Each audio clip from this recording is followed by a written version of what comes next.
Well, if anyone wants to come up, raise your hand, come on up. We can start the conversation.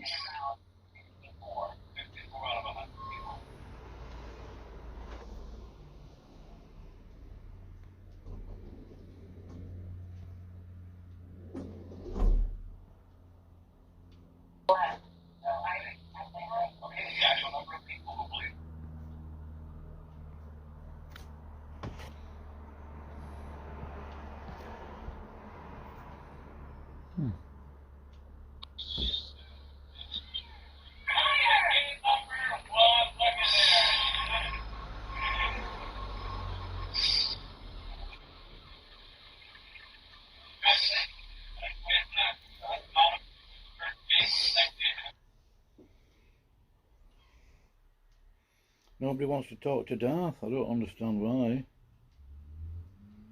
Oh. Oh dear. The atheists are scared.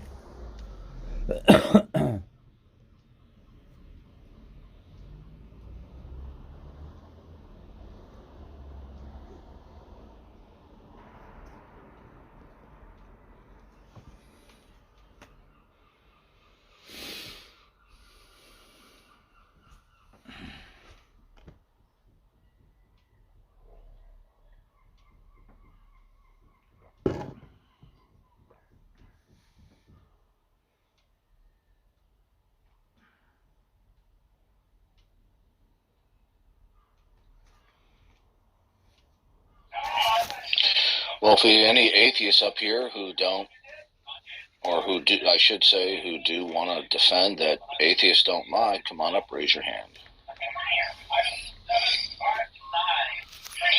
Let's see if you're not a lying atheist. Because most atheists will lie and say that they're not denying God while calling themselves an atheist.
There's a lot of people there, none of them are saying anything.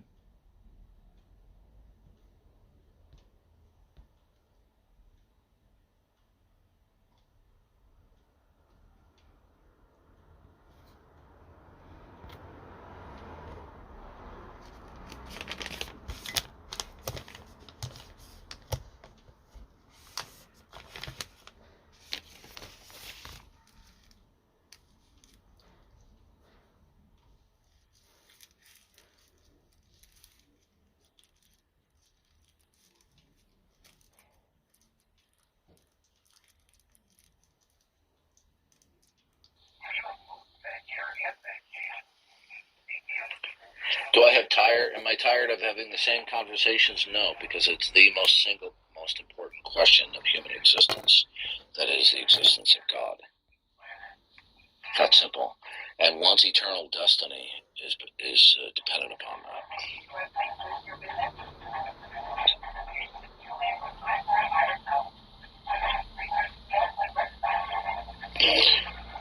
Like the title of the room indicates, atheists lie. They purposely are deceptive in conversation. They're evasive. They obfuscate. They rabbit trail. They purposely do not ask direct and fair questions about their position.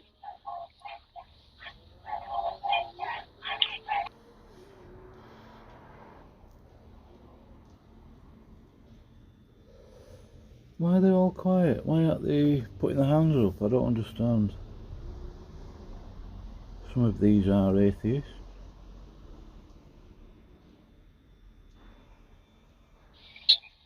Do I believe the universe is finite? Yes, I do.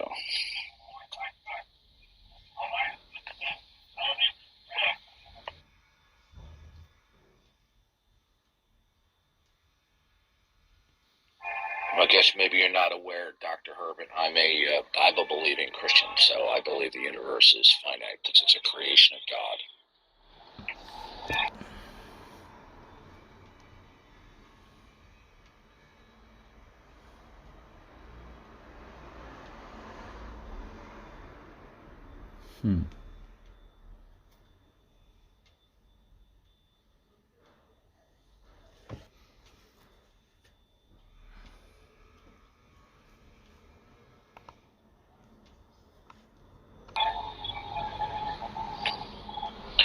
Well, atheists are not rational because the very foundation of what they presuppose doesn't provide for a rational basis. Now, in God's world, they can reason about things in spite of the fact that they're inconsistent with their own system. So they are rational to the extent that their reasoning comports with the mind of God. But overall, given what they hold to on a grand scale, that there is no God, everything that is based upon that is not rational.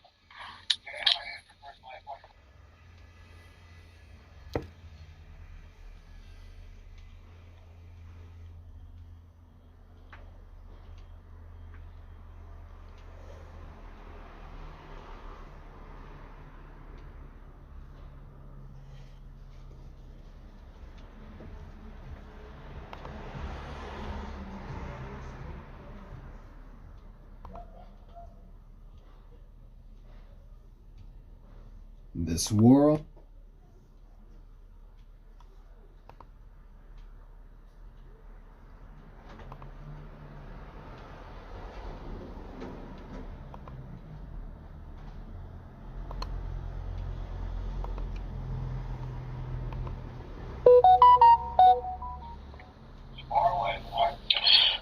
There is no problem of evil. Okay. The issue of evil usually is divided between the logical problem of evil and the evidential problem of evil. There is no logical problem of evil with the existence of a creator. The evidential problem of evil attempts to say that there is a problem with evil being incompatible with God being maximally benevolent or loving. But that's simply fallacious.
Well, come on up, Damon. We'll discuss it.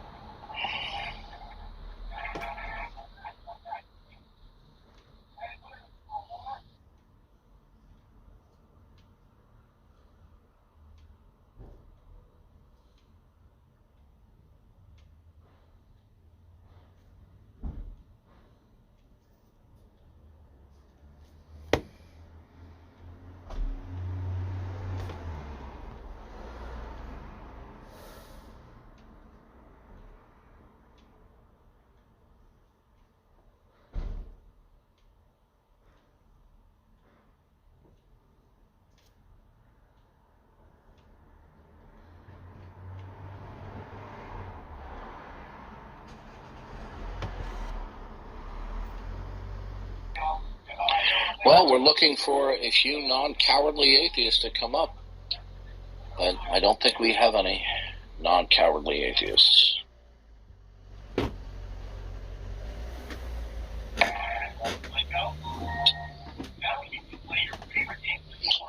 Okay, Nate, thanks for the note.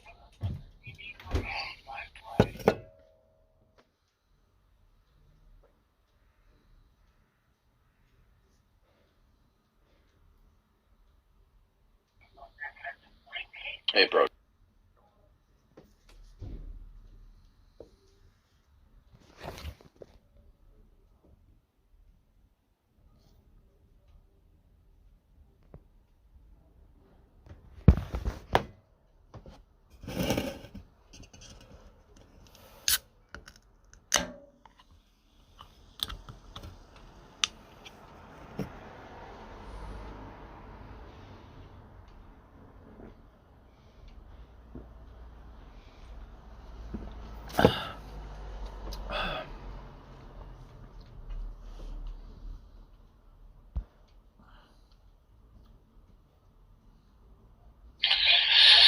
Well, Bro Joe, we can't find any atheists in the audience who have intestinal fortitude to come up and discuss their atheism.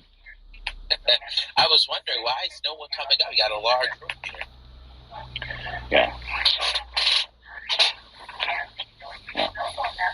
By the way, well, the reason why they would come up, but they know that I will not tolerate obfuscation, deception, rabbit trailing. They know I don't put up with it. And so they can't deploy their usual antics because it will be to no effect. So that's why they don't come up, because they're actual cowards. I mean, just to give you, here's an anecdotal account here. Just like P.Z. Myers, when I asked him how's it there is no God, he engaged in lying. He goes, "Oh, I'm not saying there couldn't be a guiding intelligence," but he outright declares in the past and in the present that there is no God. But when I ask him how is it there is no God, he goes, "Oh, I'm not saying there isn't a God." So this is an anecdote that is prototypical, or I should just say typical, of atheist lying and prevarication. What's the difference between prototypical and typical? I don't think prototypical would be proto meaning being in the first, where typical would just be an example. So I misspoke when I said prototypical. Gotcha. Yeah. Well, what about Billy Martin? He says that you're afraid to debate him. Oh, was that weirdo Australian teenager who's a stalker? He's a teenager? Well, he sure sounds like one and has the mentality one. Yeah, please don't bring him up again. The guy's an internet troll, so I don't waste my time, okay? No, I'm dead serious, okay? Sure. And by the way, remember the message I sent you about sending me cryptic messages?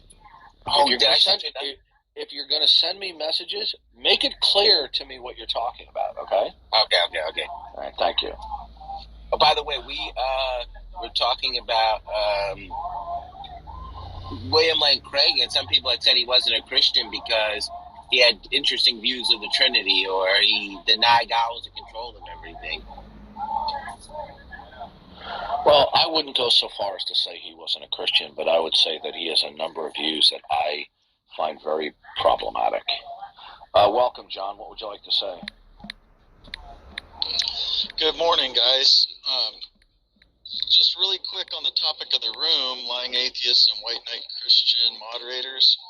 I find that white knights are on both sides. I've been around a while. I normally just listen. I actually had a question for you about the new James Webb Telescope. What do you think about those new images that it's taking? Because I'm finding them super fascinating and I haven't seen the images. Clarity. You should look. They are they're going to blow your mind. Yeah. Because that thing is like 238 times more sensitive than the Hubble. Okay. And, so does it also I know it operates on different spectrums of light, unlike the Hubble, but does it take in ordinary light as well? It does take in ordinary light, but mostly it operates way deeper in the infrared spectrum than the Hubble does. Gotcha. So on the infrared spectrum, they can look through like the Magellanic clouds and stuff and see through that dust to the light that's coming Gotcha. behind it. I'll take a look at those pictures as soon as I can this afternoon. Sounds interesting. Okay, yeah. They're putting new ones up every day now that they got it focused. So Okay, so check that out. Okay. So how is it that there is no God? We've talked about this before. It's just Okay. I don't agree with you, and I don't agree with Craig. Hey, listen. See, immediately, folks, he immediately engaged in diversionary tactics. I asked him a question about his belief system, and all we get is diversionary. Of course it was. It's not diversionary. I just don't believe in God, and you do. You know what? You're proving my point. Lying atheist. Please don't overtalk me. I'm not Please lying. don't overtalk me. Oh, well, then I'll leave. Please don't overtalk me. I wasn't finished. Now, I just pointed out how atheists lie, okay? Now, when I question you, you completely went into obfuscation mode, okay? And then you denied that you were obfuscating, which you were. You were directly evading the question, and then you lied about being evasive, okay? So you just proved the title of the room. Okay. Can you still hear me? I'm driving. Yeah, I'm listening. Okay, so part of the reason why I brought up the James Webb is that aren't we actually still looking for God? No, why would we have looking for God? Why was the first telescope made? Okay, they were looking for God. They were looking for heaven. Dude, how old are you? Right? Am I lying? How old are you? I'm old enough. I'm asking you a serious question. How old are you? I'm 51. Okay, then stop reasoning like a 13-year-old. Okay? You said we were looking for God. You are presupposing. All right, here's the thing, dude. If you start insulting me, I'm gonna leave. I don't give a shit. I don't You just called me a 13-year-old. If you insult me again, I'm gonna leave. That's the same. Bye. Okay? Yeah, you're going to sit there and go, oh, why did we make telescopes? Because they're looking for God, because God can be found. I mean, this is 13-year-old reasoning. Right? I mean, this is why it's so pathetic. Why can't we find any mature-minded, non-lying, non-evasive atheists? Where are the non-lying, non-evasive atheists? Right? Ask him, oh, how is it there is no God? And immediately out of the gate, I get complete evasion. Okay? So he proves my point again.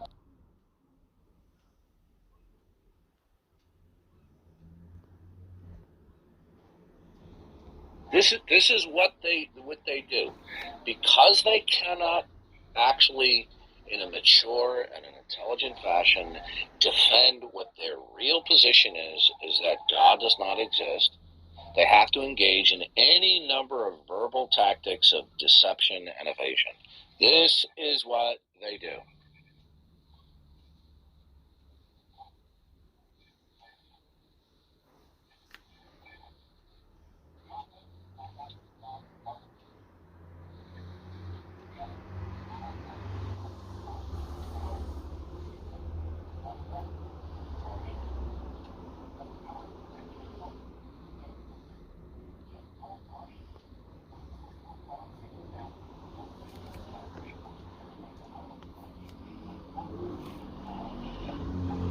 Okay, we got a room full of people, and we can't have one mature-minded atheist coming up. Hades in is one of the most atheism. toxic people on Clubhouse.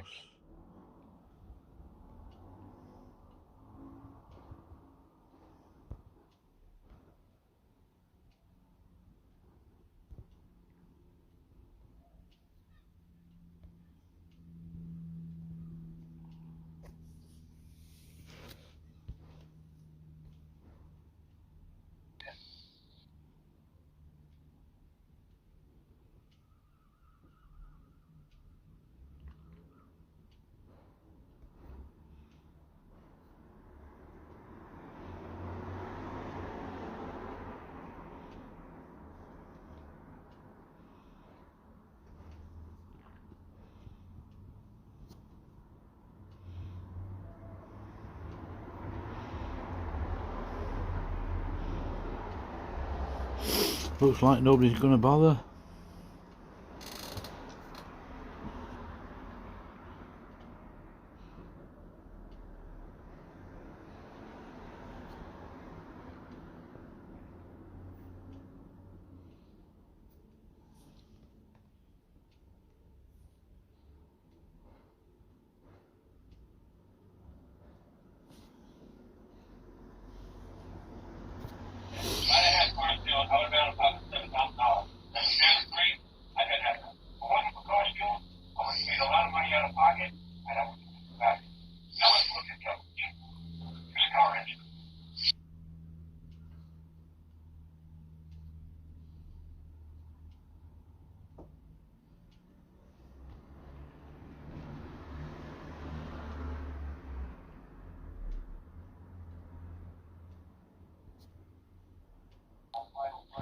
Yeah, Francesco, you get kicked because you have a chronic and a persistent pattern of evasiveness and deceptiveness.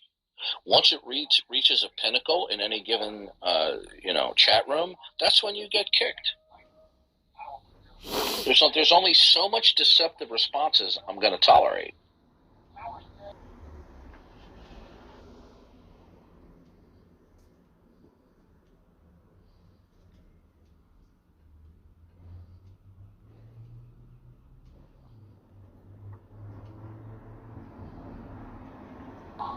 Now, if you'd like to come up and not be evasive and deceptive, you're welcome to do so. But when I talk with people, I have an expectation that they will be truthful with me.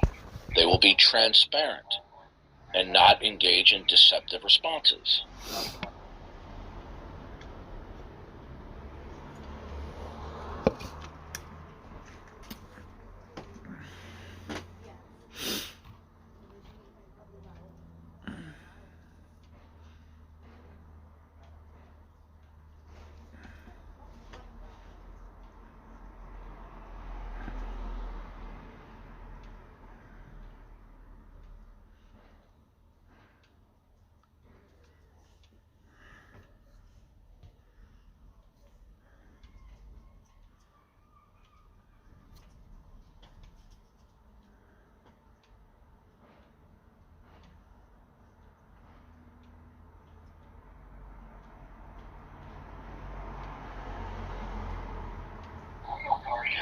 Of course you want to talk in a neutral room, because that way you can get away with your chronic evasiveness. I was listening to you talk with Matt Slick yesterday, and you were doing the same thing again. You do this chronically.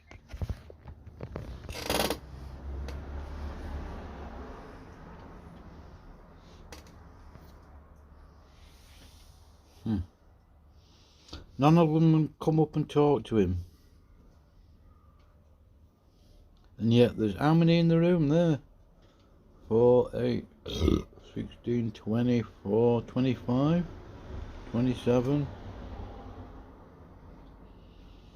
Including me, but I'm not an atheist. All right, I have to step away from my mic. I'll be back in a few minutes.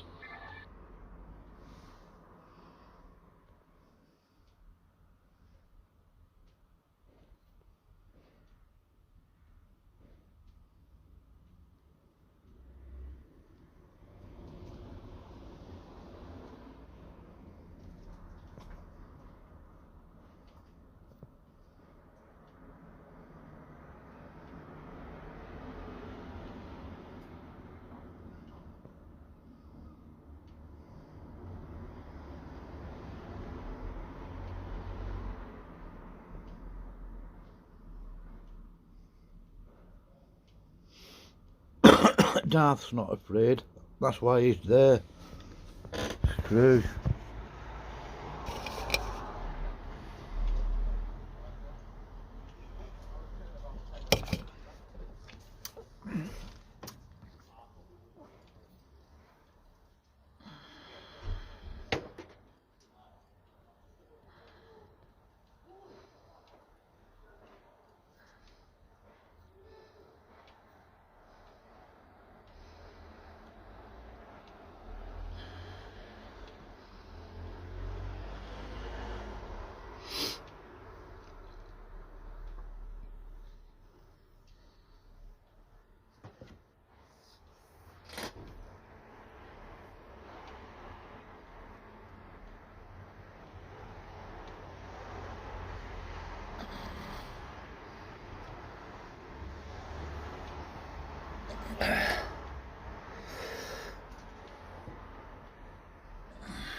This world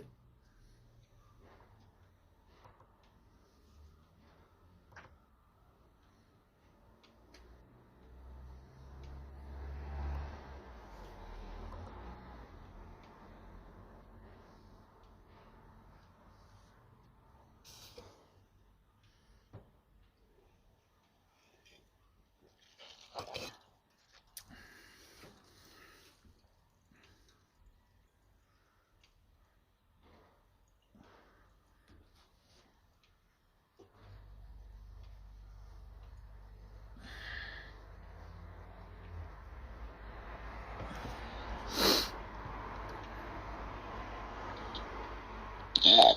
So if we have anyone who wants to come up, raise your hand. Come on up. But unfortunately, we have nothing but cowardly unbelievers. Come on up, Provident.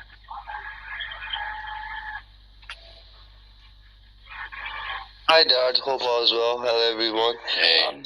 Dart, I just want I know I need to get to the point right away. Regarding the proving that creation, if we bring up the argument that the creation has intelligent design and information, and is that a logical Well, look, there's only two positions that one conscious human being can take. Either we will decide that all the facts that we're acquainted with around us are indicative and therefore revelatory of God, and that could only be if he purposed it that way, or that all the facts that we're acquainted with are not revelatory of God. And this is a very important dichotomy that people need to understand. Now, when people say, oh, we have to prove it to them, well, there's a bit of a misconception here. It's because when they insist that we prove it to them, what is pregnant within that demand, that interrogative, is the presupposition that all the facts that they're acquainted with are not to be reckoned or indicative of God until shown otherwise. So that is an implicit counterclaim. It's not usually expressed in explicit terms, but it's there inherently and it's implicit. So the point is, we can explain how and why creation reveals God, which we do, but they already reject that. So all they're just simply doing is they're doubling down on their position that creation or the world, all the facts they're acquainted with, do not reveal God. But how is that proven? You see, they want to approach the situation it's not true, with a false it's not trying to warn premise or a anybody. false unstipulated claim How is he going to that manage that? they're neutral operators, that facts are to be reckoned as stand alone for whatever reason they exist until demonstrated otherwise, till their satisfaction that they are creations of God. But no such neutral position exists. And this is a whole part of the deceptive position of unbelief. They're not neutral bystanders. So keep in mind, when they make an insistence or demand that it be proven, this is just simply a clandestine or covert way of them asserting that nothing indicates God until shown otherwise. Okay? Yes, but when you talk with them, it's like they don't grasp it. So they say we can't out of nothing. They get it. They get it. They just don't want to accept this because what we're doing is we're challenging their neutrality. There's no neutrality. Your art isn't even that good. They are in hostility toward God, but they will say, I'm in hostility toward God. I just don't believe in it. Well, but you see, how is that rational? How is that defensible? These people do not operate according to their own criteria. They'll say, well, prove to me God exists. Okay, fine. You are holding to the not God world. How is that proven? No, I'm not shifting the burden of proof. We explain time and time again how it is that God has made us to know that he exists, which they consistently and chronically reject. But they, with rare exception, almost never explicate how it is that God does not exist. And then they play this little intellectual, fraudulent little game. Oh, I'm not saying God doesn't exist. Oh, I'm just unconvinced. This is what P.Z. Myers did with me. And he lied about his position. This is why the title of the room is Lying Atheists. Is they're constantly lying about their position. And when they do come up, for the few of them that have some modicum of testicular fortitude that come up, of those, the overwhelming majority of them are either trolls or they're incompetent individuals. It's very difficult to find an intelligent, mature-minded unbeliever who will answer questions about their position transparently. So, I mean, I get it, you, Dart, but like when you want to carry the conversation with them, you don't want to kill it. But let's say they say, yeah, we came a million years ago, they continue. But my question is, where the information and intelligence comes from? And I mean, they don't have any answer. But I want to know, is that Providence? I can just simply talk about the fingernail on my left pinky, right? And that will be sufficient to indicate God. And here's why, right?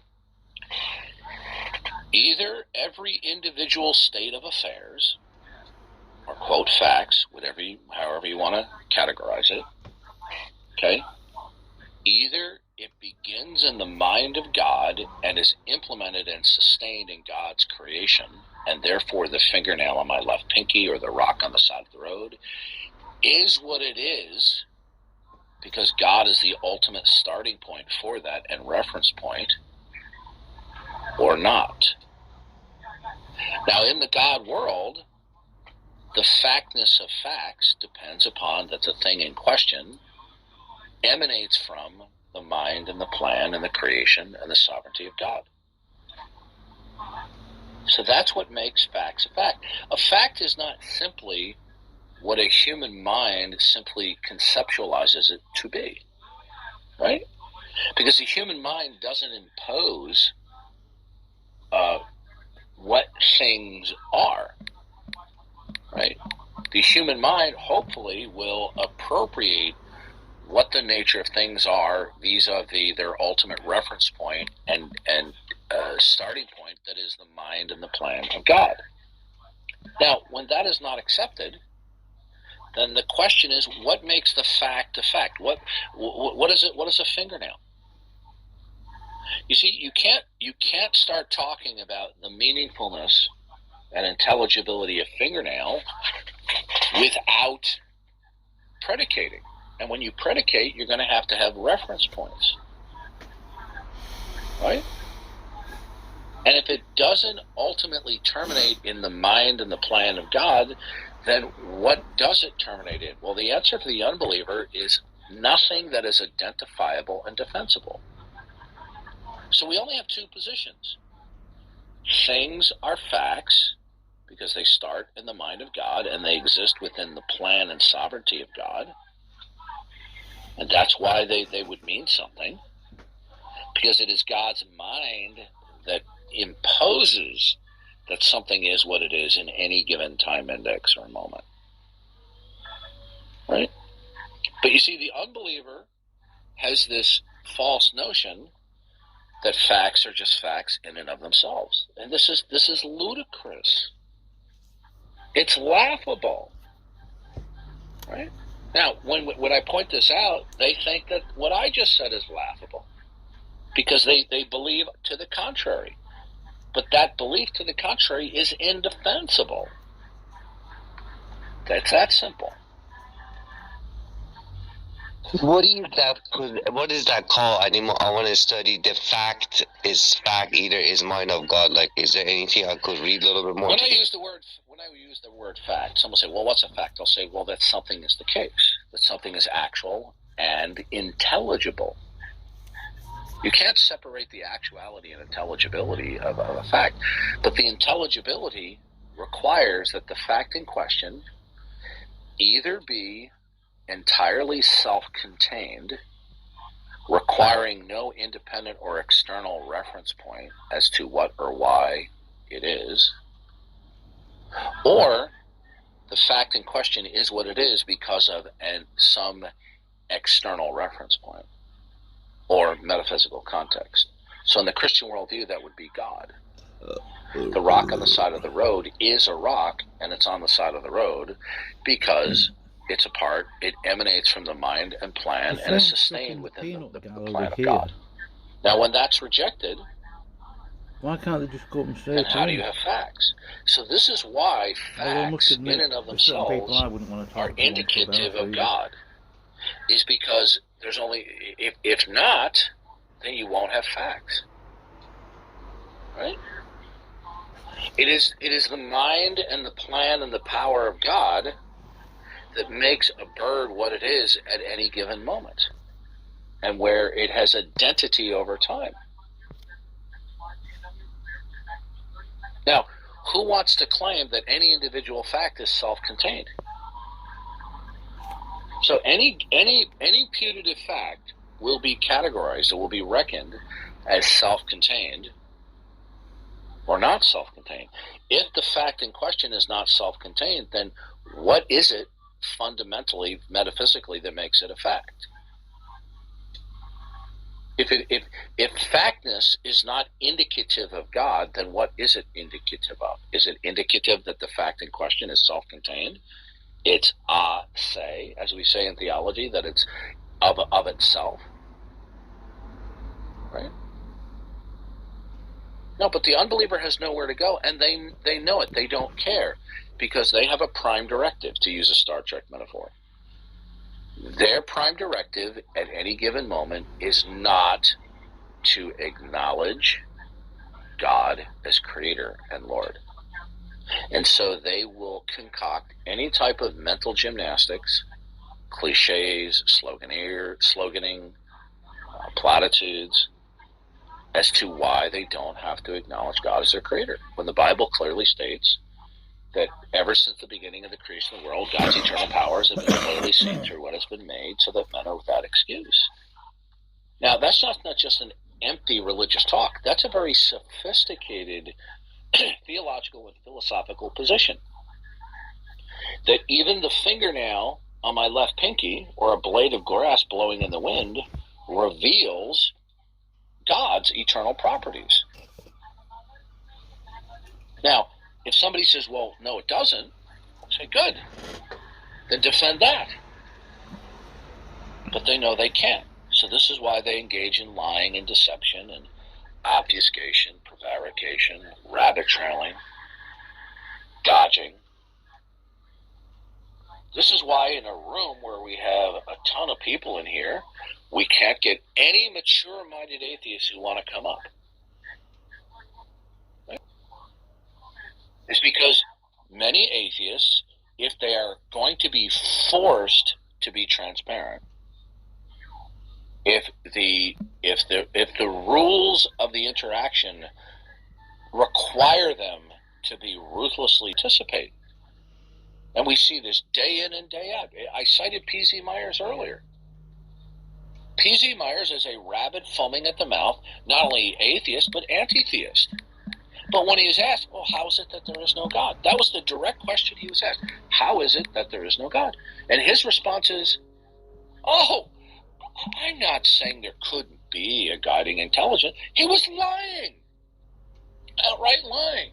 And this is an anecdote of how atheists lie. They go, oh, atheism is not the denial of God. Atheism is just a lack of belief. See, this is more atheist deception, okay? Because they know they can't defend what their position is. So I'll put the offer out again. If we have any unbelievers, you want to raise your hand, come up. You want to transparently explain your atheism, why Christianity is false, right? Come on up.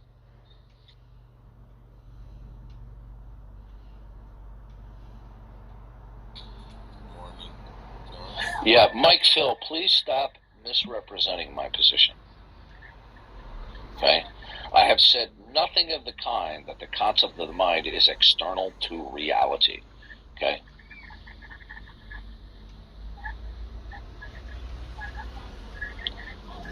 Here, I'll invite you up so we can talk about it. It's funny how things you say just fly right in one ear and out the other, and the people just completely misrepresent what you're saying. It's amazing. Well, I'm looking for him here in the room. Where is he in the room, or did he flee? Oh, no, he's here. I see him. He's next to Alan. He's on the bottom. Okay, come on up, Mike. Speak your mind. There you go. I sent you an invite. Thank you, Doc. Appreciate it. Come on up, Mike. Oh, so you don't have the balls to come up here and defend your misrepresentation of what I said. Oh, he can shoot his mouth off in the text, but he can't come up. Okay. Typical.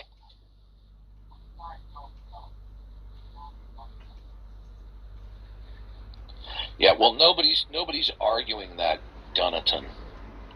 This is just another example of atheists constructing a straw man with which to attack. Okay, come on up, Damon.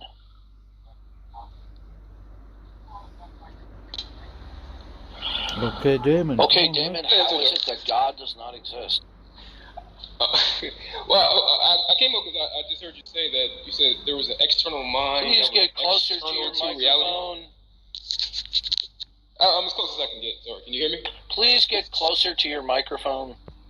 Yeah, I'm as close as I can get. Can you hear me? Wow, that's pretty bad. All right, well, let me reset my mic. Hold on.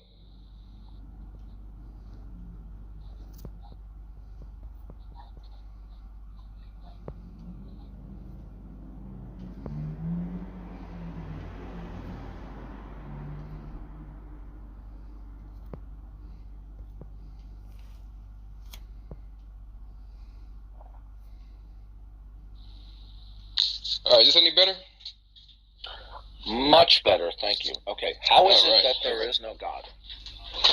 Well, because has not been any sufficient evidence given, and we can look at what people have been saying about him over the course of the human history, and we can see that it's most likely just something that has been imagined, because this is just indicative of stories that people have been telling, like other stories outside of God. Okay, is it your position that all the facts that you're acquainted with do not in any way or in any sense stand in causal relations to God?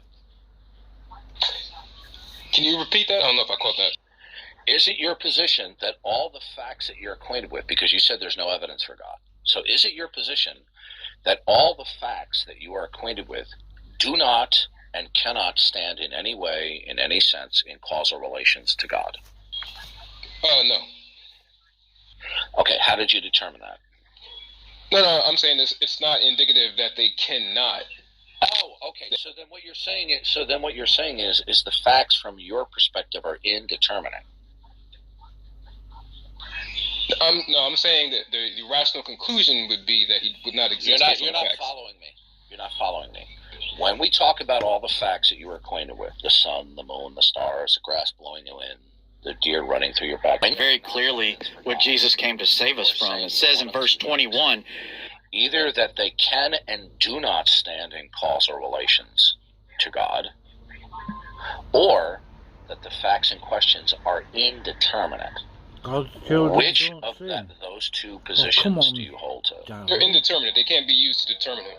Okay, then if it's indeterminate, then you cannot say that the sun, the moon, and the stars are not indicative of God. What you have to say is that you are in a state of ignorance. You can't actually comment about the evidence. What you're commenting about is your state of ignorance. No, I'm commenting about the evidence. Hold on a second. Now, do you and I'm not trying to be pejorative here, but since you are saying that the facts are indeterminate, then what you are actually claiming is that you are in a state of ignorance. No, I'm claiming that the evidence given is not sufficient. You're not understanding, right? No, I'm understanding. I just don't think you like the answer. If you and I are homicide detectives, and there's a dead body in the kitchen floor with a bullet hole in the head, and there's a gun on the floor, and I say to you as your partner, that gun is not evidence of the homicide. And you turn to me and say, how is that so? Well, I could respond to you in at least one of two, or in at least two ways. I could say, well, nobody has demonstrated that there's a causal connection as of yet between the gun and the dead body.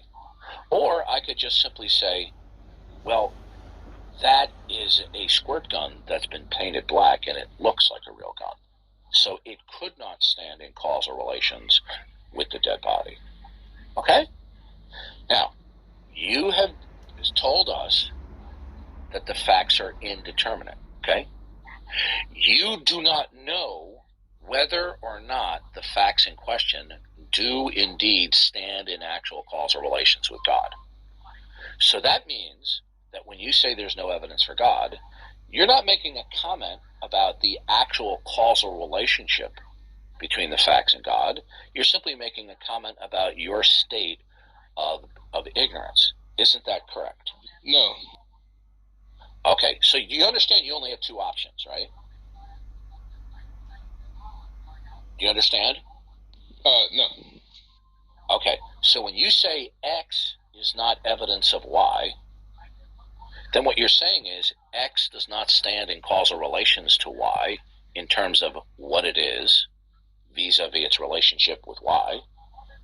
Or when you say it's not evidence, you're just simply saying X is indeterminate as to whether or not it stands in causal relations to Y. But you've already stated that the sun, the moon, and the stars is indeterminate as to whether it stands in causal relations to or with God, right? Correct. If it's indeterminate, then that is the same thing as saying that you are in a state of ignorance as to what these things stand in causal relations to. So you only have two options. Either you're going to defend that X does not indeed stand in causal relations to Y, that the sun, the moon, and the stars, etc., cannot and do not stand in causal relations to God, or you're just going to simply say they're indeterminate and that their causal connections to or with God is unknown. It's indeterminate, right? Is it unknown? No, I'm saying all the positive evidence that we do have shows that. Calm down. I don't want you to get triggered. I'm trying to answer the question. When people deliberately try to be deceptive with me, I am bending over backwards explaining this to you. When you said you admit it's indeterminate, to say that it's indeterminate is the same thing that you do not have knowledge as to whether X stands in causal relations to Y. Is that correct? No, I'm saying the knowledge that we do have shows that the evidence that has been given. You know what? I'm asking you a yes or no question. Now, if you're going to continue to give me double talk, I'll kick you off the stage because I don't put up with this kind of garbage. We all know that's where that's going. We all know this is where this is going anyway. I know you're gonna kick me off in a second. Kick you off the stage in about 2 seconds. I'm well aware of that. I'm well aware. Good. Then shut up. Now, who are you talking to? You said the facts in question are indeterminate. That means that it is unknown to you as to whether the sun, the moon, and the stars stand in causal relations to or with God. I had a question about what you had said when I first joined. Can I ask my question? All right, no, you can't. You're gone. Okay? You're gone. Okay.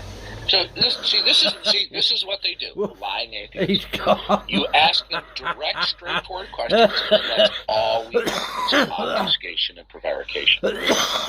He doesn't want to be transparent that when he asserts there's no evidence for God, he's not stating, according to his words, that the facts in question can and do not stand in causal relation with God. How do I know that? Because he said so. He said they're indeterminate. Now, if they're indeterminate, then their causal relation status, ontologically, would be unknown. And if they're unknown, he's stating that he's in a state of ignorance as to the causal relationship or evidentiary status. And if he's saying there's no evidence for God, he's not actually making an ontological claim about the causal status of everything around him. He's simply making a claim about his own mental state, that he's in a state of ignorance. So what he's saying is God does not exist because he's in a state of ignorance. I mean, this is as dumb as it gets, folks. And then when we try to walk him step by step as to what he's saying and what it entails, he just wants to give me little rabbit trail monologues. Well, it's not happening. The moment it becomes clear to me that you're perpetuating a pattern of prevarication, you're gone. Okay? You don't have to say things that I agree with. I'm more than willing to listen to people who disagree with me. But the moment you're engaging in deceptive discourse, okay, and thinking by rapid speaking that you're going to pull the wool over my eyes, I made it very clear. When you say there's no evidence for God, you're either stipulating that the facts in question can and do not stand whatsoever in any causal relations to God, or you're just simply saying the facts in question are indeterminate. And if you state they're indeterminate, all you're just simply saying is that you're in a state of ignorance as to the causal status and relationship between the facts and God. And you already stated that the facts were indeterminate. So what you're just saying is God can and does not exist because the facts are indeterminate. That's a non sequitur. That doesn't follow. Oh, I know. See, this is the stupidity and irrationality of atheism. This is how dumb their reasoning is. Okay? Now, I don't get agitated when people disagree. I get agitated when people are purposely evasive and deceptive. I'm sorry, I have no stomach for it. This has been going on for 10 years. If you want to sit there and try to deceive me, you're gone. Okay? If you want to tell me things that I don't agree with, but you're being transparent, you're welcome on the stage. This is why we have such few atheists come up. Because most of them know they're just dishonest prevaricators. See? Any comment, J. Robin? No, I agree with what you're saying. That was you made it cut and dry. It was very easy to understand, and he was being purposely dishonest. I am not ashamed, nor am I embarrassed for getting agitated or angry with these lying scumbags. Don't come up on stage, don't interact with me, and pretend that you're going to be transparent when you're not, when it's obvious you're not. Go pound sand. I think you people are disgusting who come up and you want to pretend that you want to be honest interlocutors, right? Where we're going to honestly dispute and argue and disagree, but you're going to purposely engage in deceptive rhetoric. This is what they do. It's really simple. He claimed the facts are indeterminate. So God does not and cannot exist because the facts are indeterminate? That's a non sequitur. Even other atheists in this room have to realize how dumb that is. God doesn't exist because the facts are indeterminate to me. Right? That would be like me saying, you see that gun on the floor? Well, that gun on the floor is not and cannot be the murder weapon because it's indeterminate to me. You see how stupid that is? How can you make an ontological claim about a causal status of an object in question when you're saying it's indeterminate? If it's indeterminate, you can't make a remark about its causal status or relationship. Yeah, by definition, literally. Yeah. So they say, see, they are very comfortable in saying, there's no evidence for God. And why do they do that? Because they won't assert that there is no God. Well, how does it follow that there is no God because you claim that the facts in question are indeterminate? How does the indeterminacy, okay, of the causal origin of the facts ipso facto mean therefore God doesn't exist? I mean, it doesn't get any dumber than that. I mean, D-U-M-B, dumb.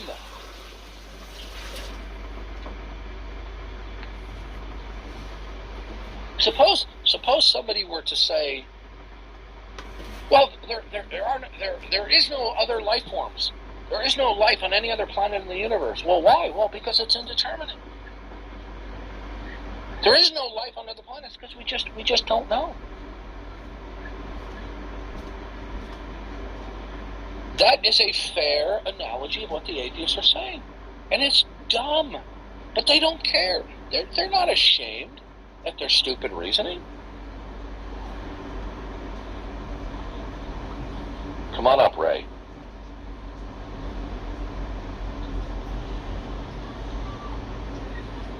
What would you like to say, Ray? Oh, yeah. I just wanted to ask a quick question. Have you ever seen a manifestation of God? Yeah, every fact that I'm acquainted with is revelatory and indicative of God. If by have I seen a manifestation of God, do you mean that God has miraculously intervened with an occurrence that caused shock and amazement that is unexplainable according to the regularities of the world? No. But the world itself manifests God. Every fact under consideration is indicative and revelatory of God, and it manifests God. Okay? Romans 1 says, ever since the beginning of the creation of the world, God's eternal powers have been clearly seen through what has been made, so that men are without excuse. Now, it makes no difference to me that the unbeliever snarks at that, sneers at that, because that snarking, that sneering, that rejection of that specific proposition is simply a counterclaim. And if they feel that the Christian proposition that all facts are indicative and revelatory of God is unacceptable, then what makes it acceptable that all facts are not indicative of God? Because there's no neutral position. Okay? So, do you believe in God? Even a version of God, just not the biblical. Okay. Well, here's the problem. Okay. The God of the Bible has revealed himself through creation and through human history, and he has revealed specifically in his revelation, the Bible, what his characteristics are. And he has all great making properties. Right? So, what is your God's characteristics that you can then ground, that will then falsify the God of the Bible? Oh, Ray's up there. You have an answer? Yeah, give me one moment. I'm at work right now, so I'm sorry. So what would my God characteristics be that falsify your God? I don't know if my God's characteristics can falsify your God. Well, then what you're adopting is idolatry, sir. It's an idolatrous construct, which is simply a fabrication of the figment of your imagination. Okay? What if I said the same thing about your God, sir? Well, you couldn't, because in order to say that, you could verbalize it, but you couldn't defend it. Yeah, I could, actually. Okay, the only way that you could do that, okay, number one, do you understand that when we talk about God, we're talking about what is ultimate, right? The ground of all being. In order to falsify that, you have to show that it is inconsistent with a proposition, which is its negation. So what then is it that is ultimate, that is the negation of the Christian God is ultimate? Well, I would assume that God wouldn't even interfere with his creation. Did you understand what I just said to you? Did you understand what I just said to you? Okay. I'm going to ask you a very simple question. If somebody gives you a proposition of X, how do you falsify it? How do you falsify a proposition?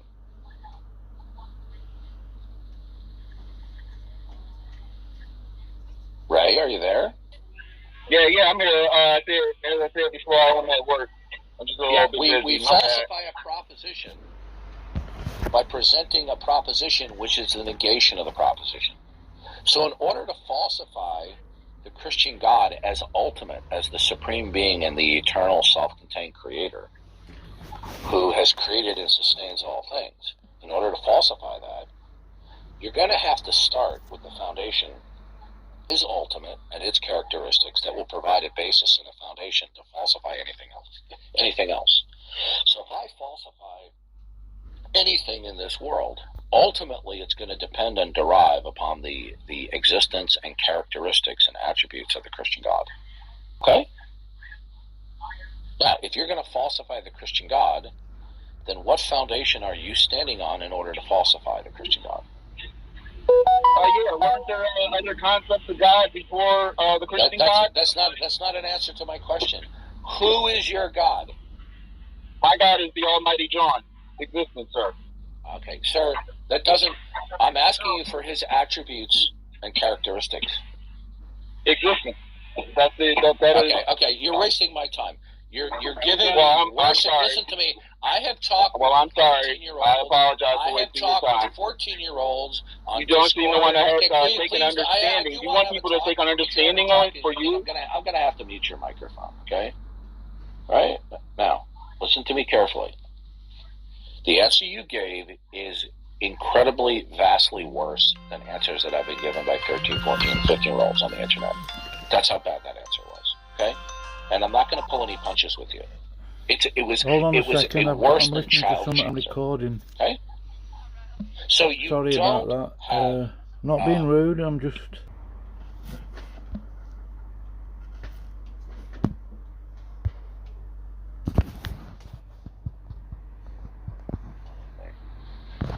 Okay. I had a phone call, He said,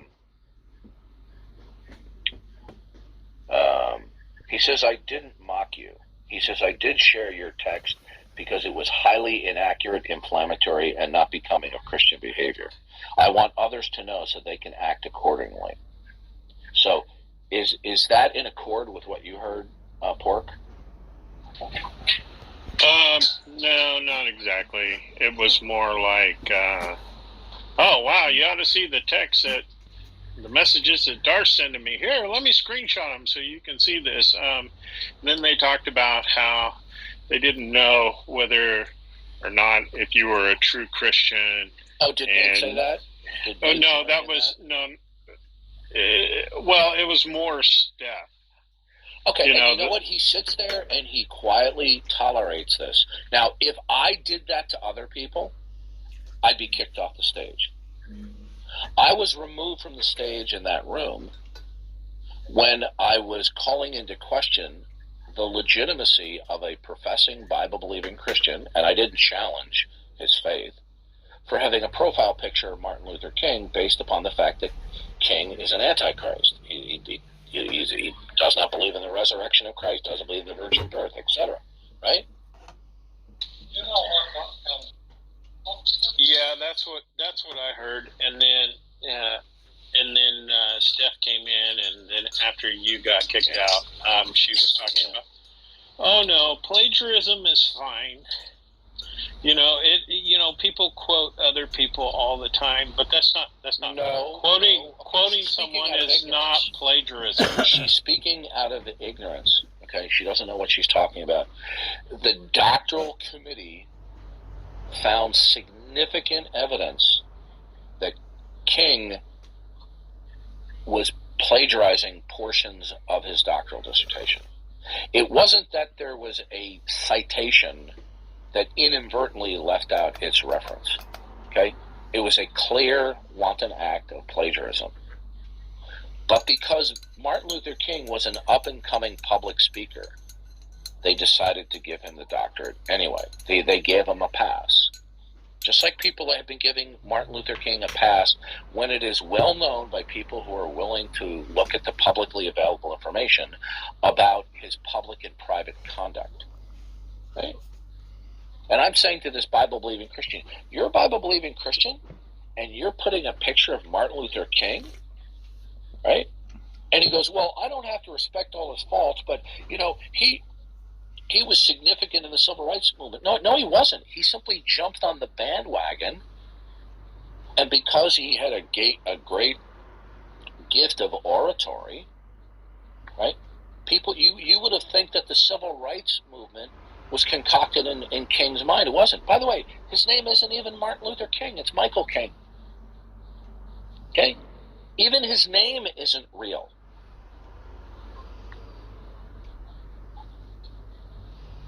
Yeah, well, Nate served the White Knight for the guy having it on there, having that on his profile. He said it's no different than him having an avatar that says Metallica. Yeah, that was disgusting. And then he kicks me off the stage. Did this happen today, Darth, or was this? Yeah, this happened today. Yeah, just a little while ago. And then I sent off some text messages to Nate for his bad conduct as a moderator and white knighting for somebody else. Right? Well, they do that on those stages. They do that. Nate and the other guy, I can't remember his name. Roy. Yeah, that's right, Roy. You know, well, like when you come in, you know, they're really hard on Jay Robin too. They always accuse Jay Robin of being mad and flying off the handle and all this. They always tell Jay Robin, "Oh, calm down." You know, and it's infuriating. Yeah. Well, Roy got his channel, his club kicked off. Yeah, I started to say he's canceled now by the group. Unless he's back recently, but I've not seen him ever since he had said the things about addiction, and then that was made a big deal out of, and then I don't understand why they would kick him for that. I mean, I don't understand either. I mean, he did go back with Billy, that atheist, interviewed him, and he was kind of making some clarifications there, but I've not seen him. I don't know if he left Clubhouse or what happened, but I have not seen him since. Yeah, I can tell you that when I've been in Nate and his other acquaintances' rooms, that they will tolerate people verbally mistreating me, right? But the moment I start, you know, grilling somebody else in their view and calling them out for being evasive or deceptive, I'm the one who's accused of being unruly and remote, you know. So, you know, I called Nate out privately for his conduct, and then he wants to laugh it off, right? And by the way, Pork was there the whole time. He saw exactly what happened. I did nothing wrong.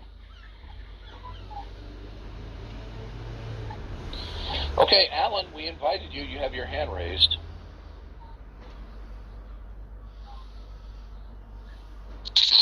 Hey there, Darth. So, I'm Jewish. I'm not Christian. But I agree with you on many of the facts that I've heard earlier on here. I also believe that things are facts because they have their origin in the mind of God. I also believe that everything emanates from and is sustained by the mind of God. So, in those areas, I'm in total agreement. The places where I'm in disagreement with you is because I have no tolerance for your relentless ad hominem attacks for people who come up here on stage.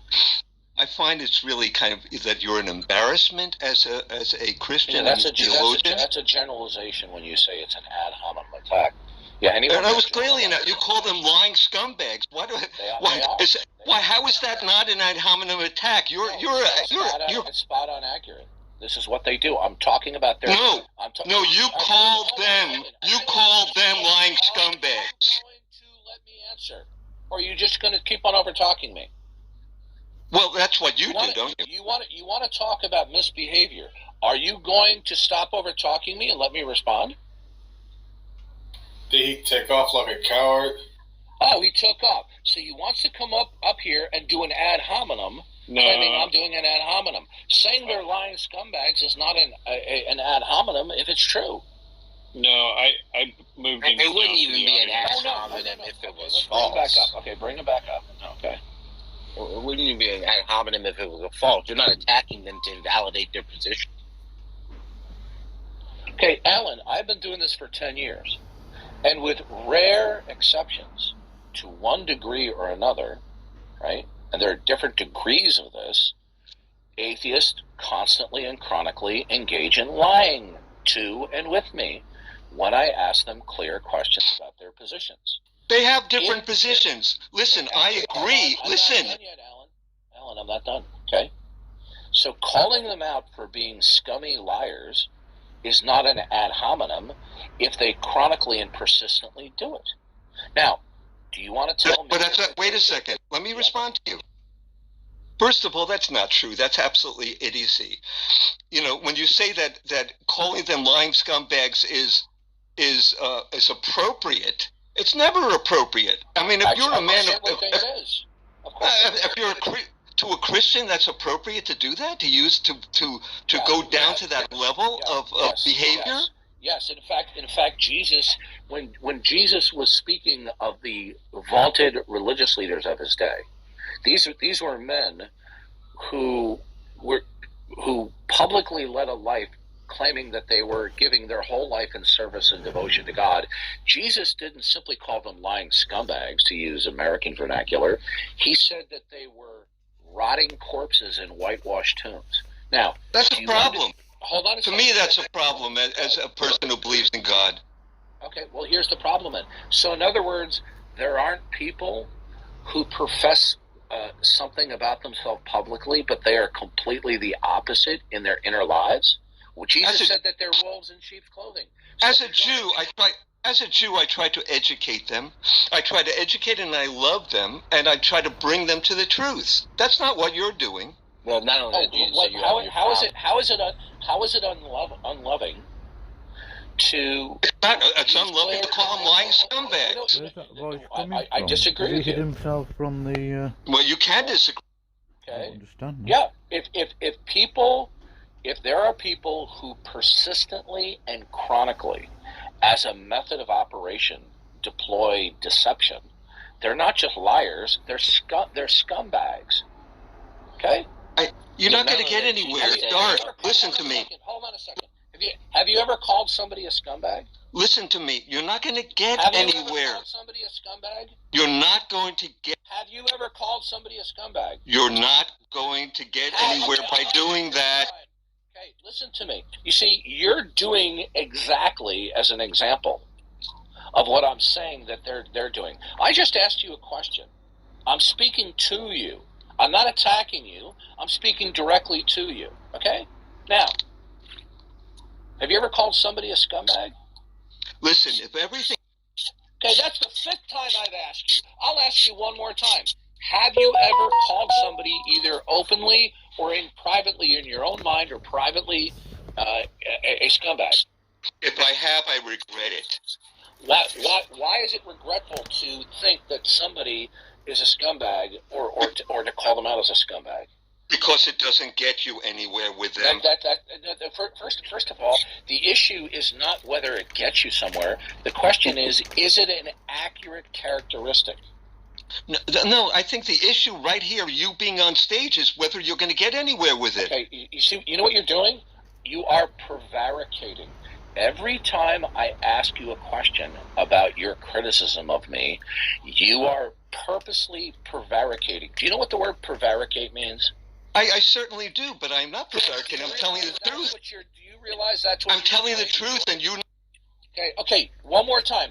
Do you understand that every single time I ask you a question, based upon your criticism and critique of me, that you are prevaricating? Do you realize you're doing that? I am absolutely not doing that. Okay, and this is an absolutely... So now you're lying. How many times did I ask you the question, have you ever called somebody a scumbag? And you purposely, out of your mouth, completely evade responding to the question as though you were responding to something else. Okay, listen. What is the definition of prevarication? Listen here, Darth. You know, I'm going to ask you one more time or I'm going to kick you off the stage. What is the definition of prevarication? Oh, there it is. This is absolutely ridiculous. You're right. You are ridiculous. Goodbye. Okay. Here's another guy white knighting for the lying scumbags. Oh, you call them scumbags? That's right, because they are. Well, another thing, Darth, is that you know, Jesus. Thank you, Jesus. You know, when he spoke, he said, "You're of your father, the devil," and then he goes on to say, "Who's a liar and a murderer from the beginning." They hadn't murdered anyone. I mean, Jesus.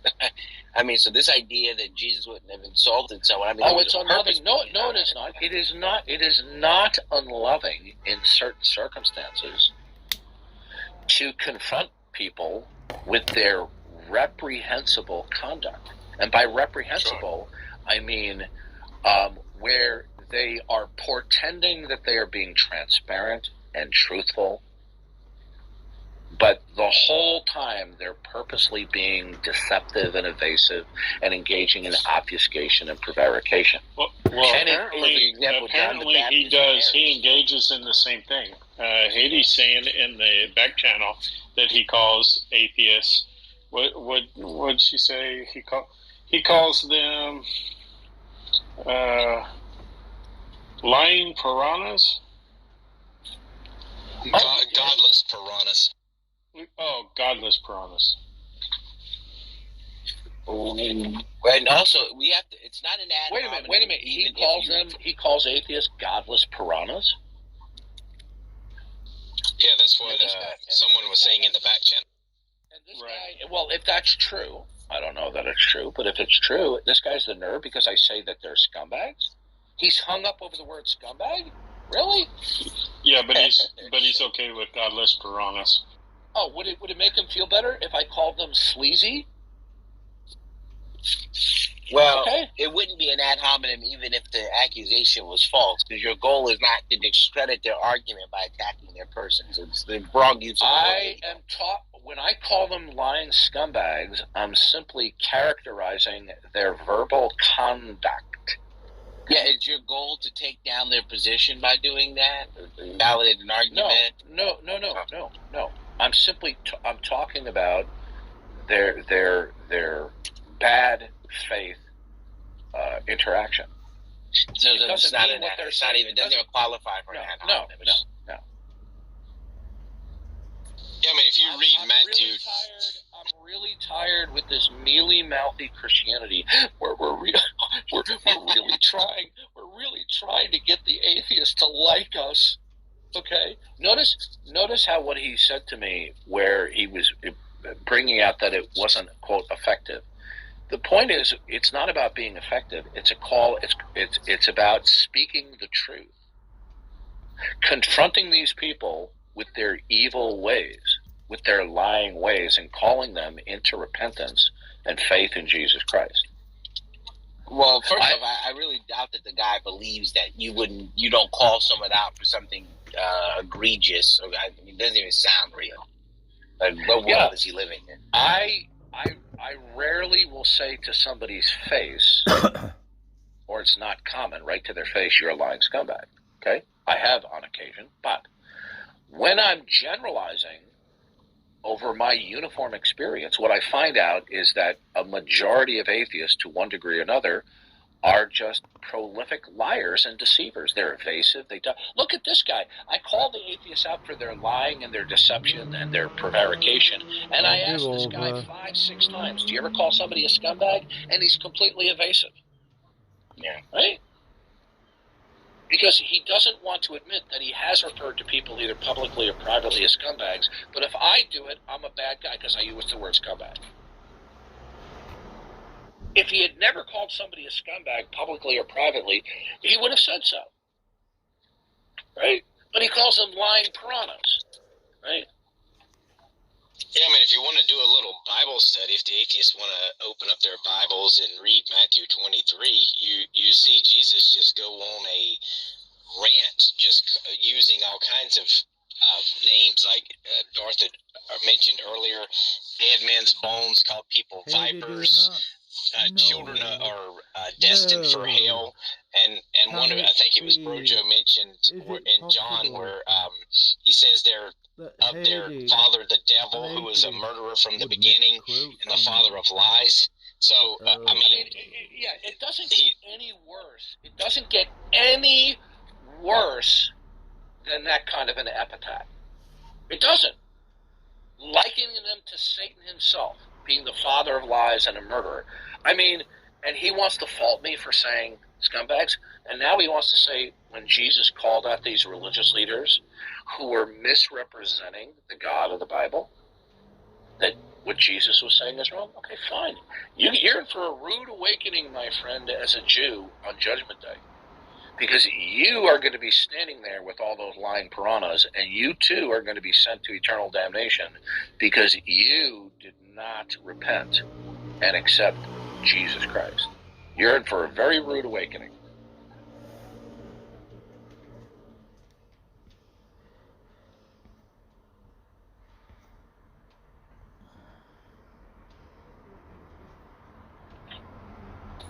question. Can I just reply really quick before you ask Ray? Sorry. I just wanted to say the fact that you just brought up, Dart, that he hasn't accepted Jesus Christ. That's I think the real issue that should be focused on with that guy's responses. The fact that he doesn't recognize Jesus Christ as the Messiah is a great issue that's going to impact the fact that, even though Jesus said all these things, he's rejecting Jesus and everything Jesus said. So to say something that might impact him a little bit was God wrong for deciding certain people should die even though they hadn't accepted him? It wasn't going to lead them to God any closer to salvation. They're still going to face eternal punishment. But God's not wrong about that. So there's things that not only Jesus said, but there's things that God did that would indicate that there's a time and a place for, being gentle, and there's a time and a place for the reprimand or the I can't remember what the word is, but that was my reply.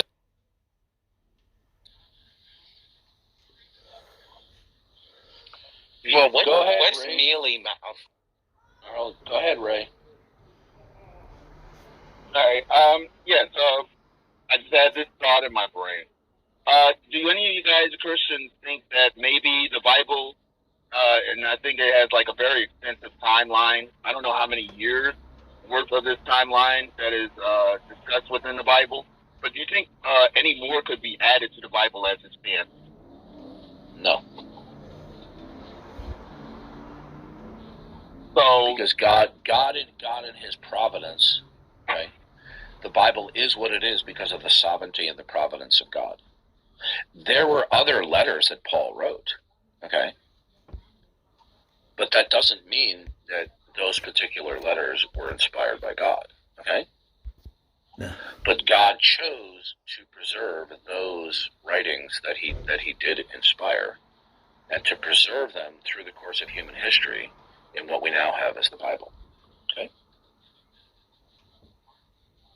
Yeah, fair enough. But my thing is, like, I feel like if God is like the past, present, and the future, I feel like God should be speaking. The Bible should be something that is everlasting. You know what I'm saying? Like something that I don't even understand. In all due respect to you, I don't even know what that gobbledygook means. First of all, the past and the future are abstractions. They don't actually exist. They simply are mental abstractions. That doesn't mean the past did not exist. It just means the past is simply a conceptual frame of reference. Can you show me the past? Can you show me the future? No. Okay. Oh, okay. So, all right. So that would be fair to say that you are willing to accept the past as it is represented in the Bible. Like you're not willing to accept. If I say to you that Abraham Lincoln was assassinated in the 19th century, okay? Mm-hmm. When I say that when we talk about the past, that is an abstraction, it doesn't mean that it's fictional. It means it was real, but presently it is not. Okay? All right, yeah, fair enough. So it's called temporal becoming, okay? Things come into existence and they go out of existence. So when you talk about the past or the future, these are mental conceptualizations that don't presently exist. It doesn't mean that in the past it wasn't true. But those states of affairs have gone out of existence. Okay? Oh, okay. So for example, follow-up question. In the past, they were building the Empire State Building. But the Empire State Building is not in a state of being built right now, is it? That state of affairs has gone out of existence. Now, the Empire State Building was in the past, but it's in the present. Okay. Now, that's if you hold to the A theory of time. The B theory of time says that all moments of time are equally real ontologically, as opposed to the A theory of time, which there is temporal becoming, where things come into existence and they go out of existence. Okay. Okie doke. Do you have a reasoning for why there are no biblical miracles seen today? Well, because the purpose of miracles was simply for God to, generally speaking, confirm the prophet that he has sent. Miracles were never done for the purpose of proving the existence of God. Okay? Now, for example, we did have miracles with Elijah and Elisha, where the prophets would mock the false gods. This is, well, where's your God now? Is he in the bathroom right now? Apostle Paul, and then God sent down fire to consume, the sacrifices, as a display Peter, that Yahweh himself, was real, that his prophets are real. The purpose of the miracles was to confirm the prophet who was the spokesman for Yahweh. confirming the word of God. The purpose of miracles was not to prove the existence of God. There's no need for miracles to be done in order to prove God, because the creation itself, in its entirety, individually and collectively, is indicative and revelatory of God by virtue of God purposing that it is. So when the Bible says that the creation itself, in its entirety, reveals God, glorifies then it would God. be superfluous to do miracles in order to get somebody to realize that God exists. So the purpose of miracles were to confirm the prophet status of the prophet in question. Okay, would you consider, God relieving the Hebrew from the enslavement of the Egyptians? From the Egyptians. Would you consider that a miracle? Is that confirming the prophecy of his prophet? When God did the miracles, for example, the 10 plagues, this was to confirm the prophet status and to display God's sovereignty to Pharaoh. I'd love to be pointed to the specific verse in that point in time where it says that.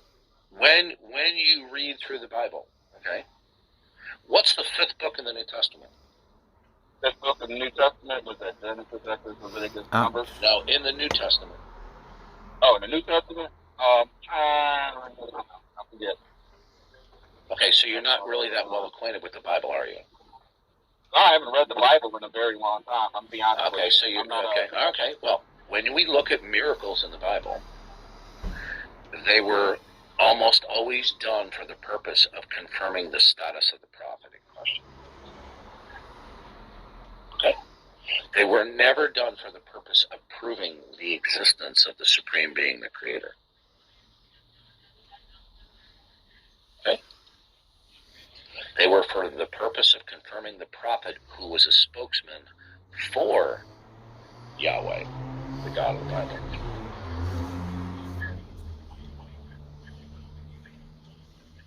All right, and which prophet is this? Jesus? Any of the prophets. Okay. Oh, any prophet. So for example, Noah was a prophet of God. He was a preacher of righteousness. And when the flood occurred, this miraculous occurrence of the worldwide flood confirmed Noah's prophet status. But then it was too late for them, wasn't it? Moses' miracles confirmed his prophet status. The miracles of Elijah, Elisha, and the other prophets, when they performed miracles, this was God's stamp of approval that they were actually speaking for the God of the Bible. And likewise with Jesus and the apostles. Miracles were not simply done for the utter amazement of the viewers. Now, the miracles did cause utter amazement, but they were not produced for one's amusement or shock and awe. They were to confirm the prophet status of the messenger. Now, isn't it interesting that people come up here and they want to lambaste me? Okay, which is fine. But the moment I start responding back and questioning their critique of me, okay, immediately they start becoming argumentative and over-talking me or refusing to answer questions. Isn't that interesting?